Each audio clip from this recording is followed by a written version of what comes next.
Assalamu alaikum students. Now we are discussing about the photosensitive part of the eye. कि हमने basic ये पढ़ना है कि इसमें कौन सा पार्ट जो है वो फोटो सेंसेशन में अपना रोल प्ले कर रहा है।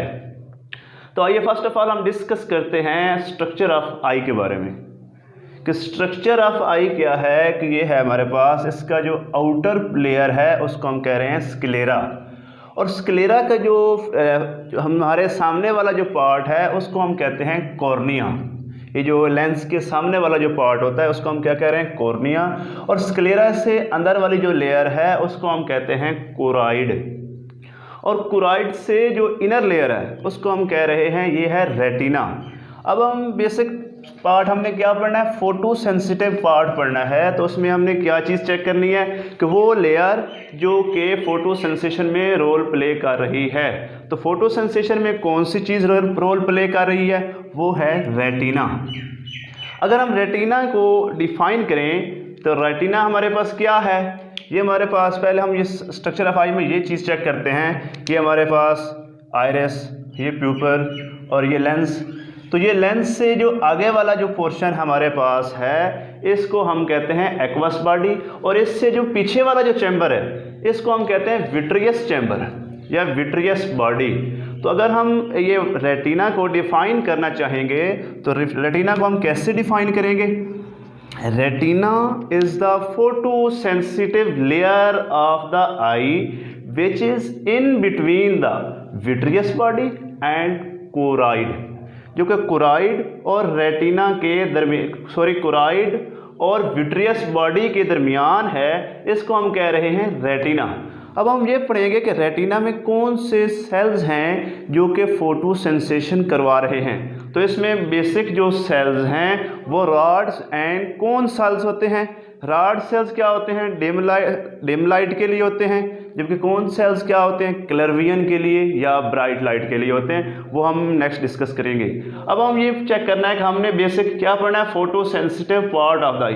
तो हमने इसी को ही रेटिना को ही फोकस करना है। तो रेटिना को अगर हम डिस्कस करें तो इसका हम फंक्शन और इसका स्ट्रक्चर डिस्कस करते हैं। फर्स्ट ऑफ ऑल रेटिना का स्ट्रक्चर जो हमने ड्रा किया है, अगर हम ये चेक करें कि ये फर्स्ट वन लेयर आउटर, ये सेकंड इससे इनर और रेटिना इससे इनर। अगर हमने ये स्ट्रक्चर ड्रा किया है ये हम आउटर से इनर ड्रा कर रहे हैं। तो फर्स्ट वन जो पार्ट हमारे पास है वो हमारे पास क्या है, पिगमेंटेड एपिथेलियम। उसके बाद क्या होता है, रॉड्स एंड कोन सेल्स होते हैं। ये हमारे पास रॉड सेल, ये हमारे पास कोन सेल्स होते हैं। उसके बाद उसमें क्या होते हैं, बाईपोलर सेल्स होते हैं। बाईपोलर सेल्स के बाद गैंग्लियन सेल की एक लेयर होती है जो कि ऑप्टिक नर्व्स में जाके मिल जाती है।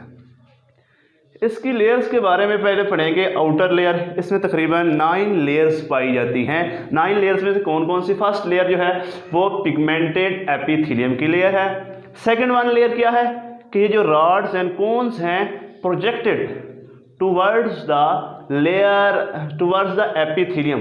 ये जो पिगमेंटेड एपिथेलियम की तरफ ये जो पार्ट हमारे पास है, ये इनर और आउटर पार्ट जो इसकी तरफ प्रोजेक्ट हुए हैं, ये इसकी सेकंड लेयर है। उसके बाद इसका पार्ट क्या है, outer nuclear layer. Nuclear layer किसकी, ये रॉड्स एंड कोन सेल्स की न्यूक्लियर लेयर जो है ये आउटर न्यूक्लियर लेयर होगी। Outer plexiform layer. देन हमारे पास क्या है, inner nuclear layer, inner plexiform layer and ganglion cell layer and inner limiting membrane. अब बात ये डिस्कस करनी है कि प्लेक्सिफॉर्म किसे कहते हैं। जो नर्व्स का एक नेट बनता है, न्यूरॉन्स का जो नेट बनता है जहाँ से जंक्शन होता है, उसको हम कहते हैं plexiform if outside the central nervous system. Central nervous system के बाहर जो ये न्यूरॉन्स का जो कनेक्शन बनता है, जो गुच्छा बनता है, कनेक्शन बनता है, उसको हम प्लेक्सिस कहते हैं। ये हमारे पास बेसिक लेयर्स थी। अब हम एक एक लेयर्स को डिस्कस करते हैं। पहली है पिगमेंटेड एपिथेलियम। पिगमेंटेड एपिथेलियम क्या होगी कि इसमें सेल्स होते हैं जिन्हें हम कहते हैं मिलेनोसोम्स।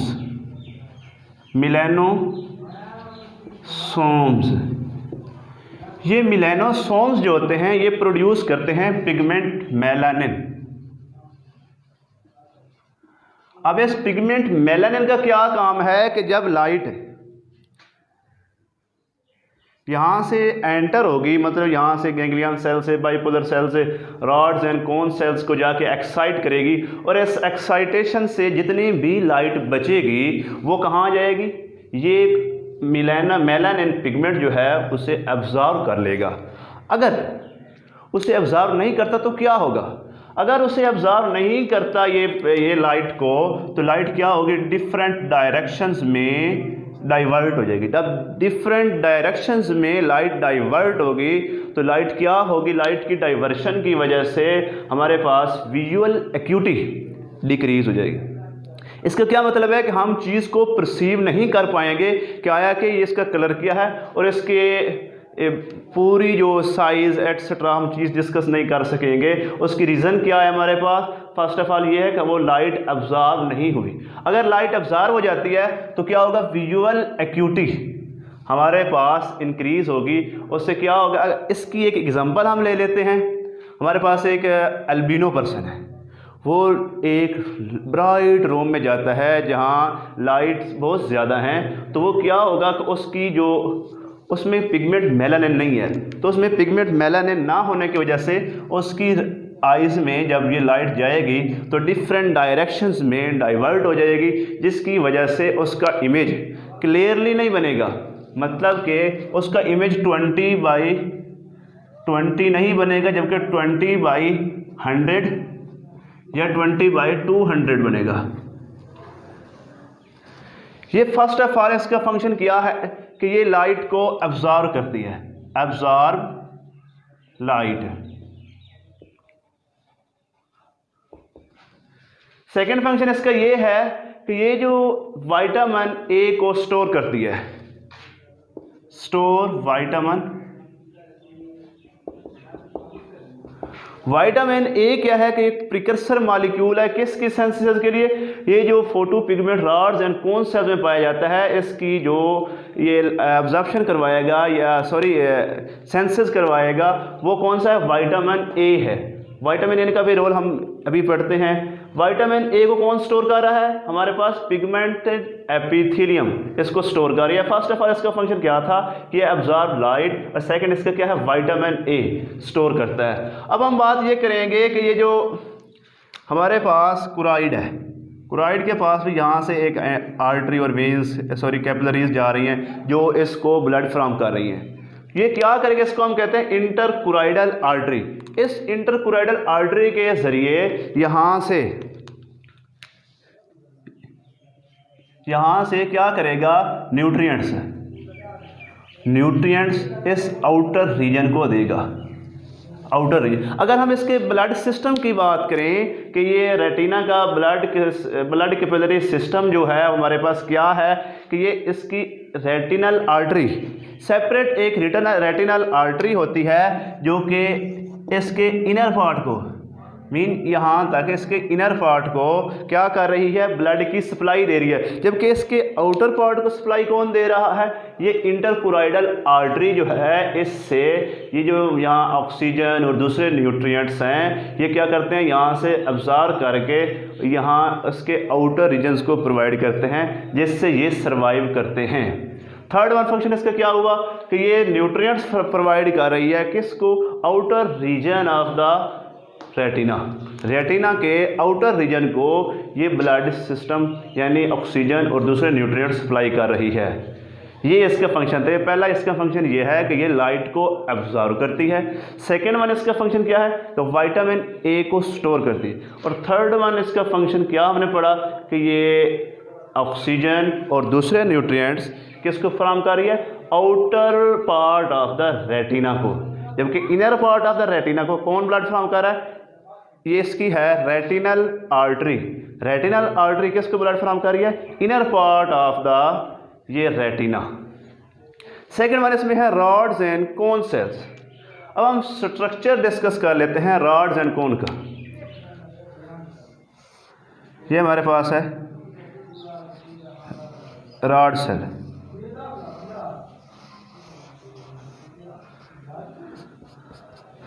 रॉड सेल इसका ये वाला पार्ट जो है ये आउटर पार्ट, और ये वाला जो पार्ट है ये इसको हम कहेंगे इनर पार्ट, और ये जो हमारे पास है ये है न्यूक्लियर पार्ट, न्यूक्लियर पार्ट। और ये जो पार्ट है इसको हम कहेंगे साइनेप्टिक, साइनेप्टिक बॉडी। ये इसके पार्ट हैं। इसके आउटर रीजन में क्या चीज़ प्रेजेंट होती है? जो शेल्स बनाई हैं, ये मेम्ब्रेन्स बनाई हैं, ये रखती हैं फोटो पिगमेंट। फोटो पिगमेंट कौन सा है इसमें? रॉड्स में होता है रोडोप्सिन। ये रॉड शेप के होते हैं। जबकि अब हम बात करेंगे कोन्स की, तो कोन्स का हम स्ट्रक्चर डिस्कस करते हैं। ये हमारे पास कोन्स का स्ट्रक्चर है, कोन्स का। इसका ये आउटर पार्ट जो ये फोटो सेंसिटिव पिगमेंट स्ट्रक्चर है, जिसे हम आयोप्सिन कहते हैं, आयोडोप्सिन। और ये इसका जो इनर पार्ट है, इनर पार्ट इसका भी और इसका भी, इसमें माइटोकॉन्ड्रिया और रफ एंडोप्लाज्मिक रेटिकुलम होते हैं। क्या क्या? माइटोकॉन्ड्रिया, माइटोकॉन्ड्रिया और रफ एंडोप्लाज्मिक रेटिकुलम होते हैं, RER। ये क्या करते हैं? प्रोटीन सेंसिस करते हैं and the powerhouse of the cell, कि ये प्रोटीन भी सेंसिस कर रहा है और powerhouse of the cell भी है। तो ये क्या करेगा? ये इसका न्यूक्लियर पार्ट और ये इसका साइनेप्टिक पार्ट, जो नेक्स्ट बाइपोलर सेल्स के साथ साइनेप्स करेगा और यहाँ से एसिटाइलकोलिन या न्यूरोट्रांसमीटर जो रिलीज़ करेगा वो नेक्स्ट जाएंगे और पैगाम लेके जाएंगे। अब हम ये बात डिस्कस कर रहे थे। अब हम रॉड्स एंड कोन सेल्स के अगर डिफरेंस डिस्कस करें तो क्या होगा कि हमारे पास रॉड सेल्स क्या होते हैं? रॉड शेप्ड होते हैं, जबकि कोन सेल जो होते हैं वो कोनिकल इन शेप होते हैं, पहली बात।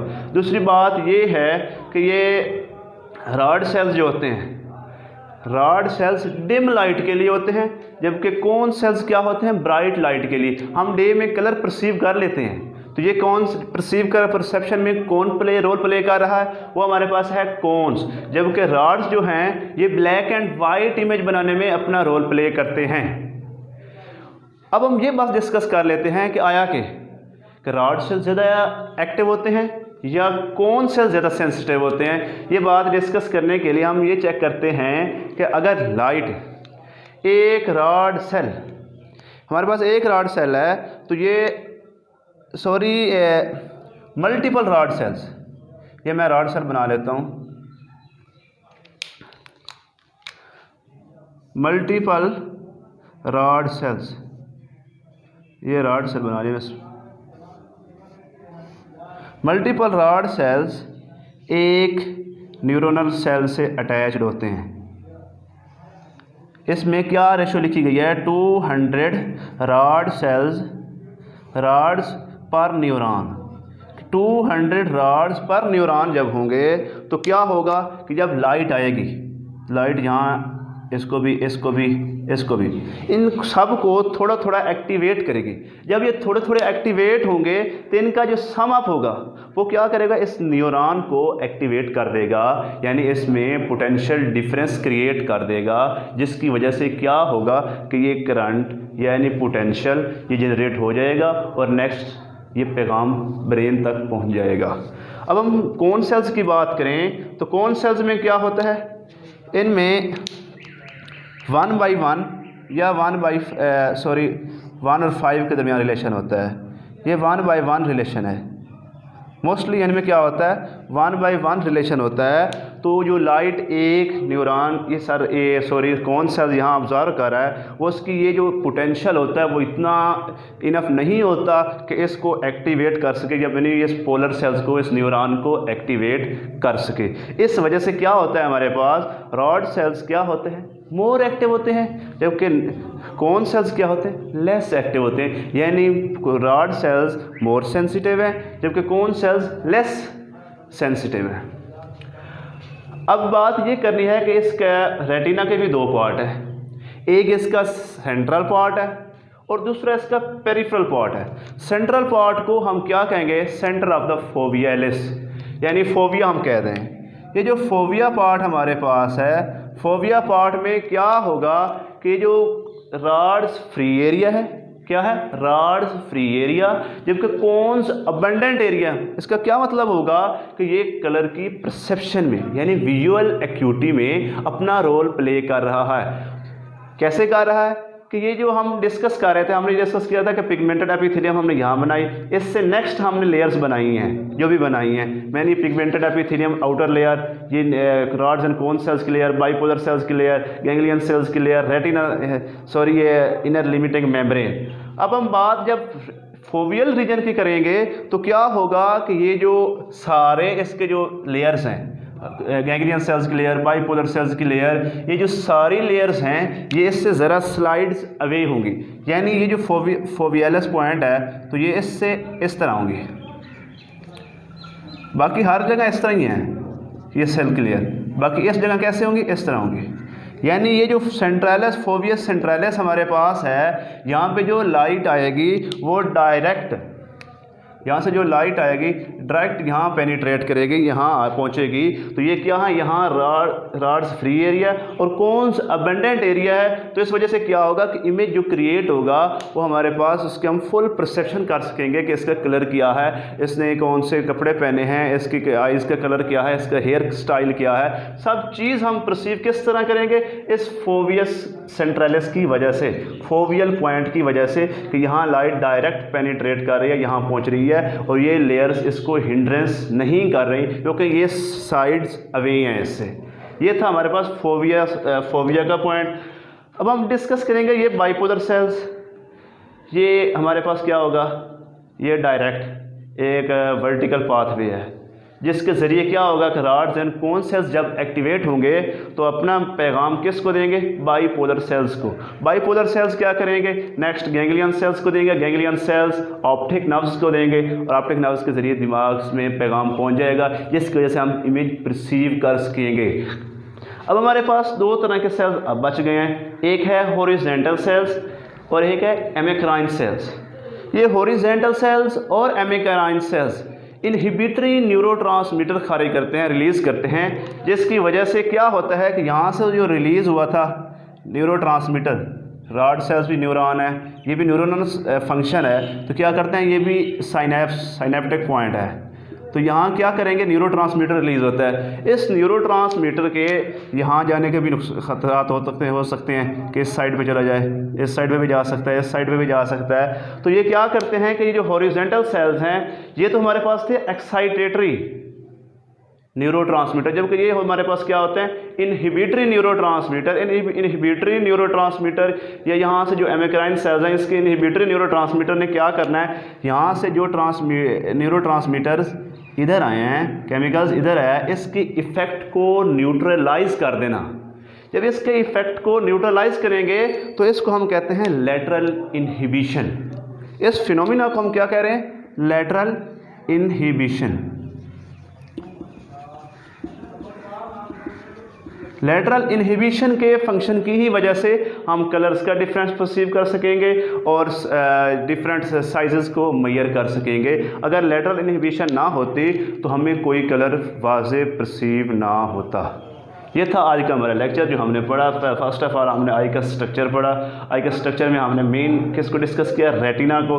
रेटिना के हमने उसके सेल्स डिस्कस किए, उसकी लेयर्स डिस्कस की। लेयर्स डिस्कस करने के बाद हमने रॉड्स एंड कोन सेल्स का डिफरेंस पढ़ा और उसके बाद हमने हॉरिजॉन्टल सेल्स और एमेक्राइन सेल्स के बारे में डिस्कस किया। यह था आज का हमारा लेक्चर। अल्लाह हाफ़िज़।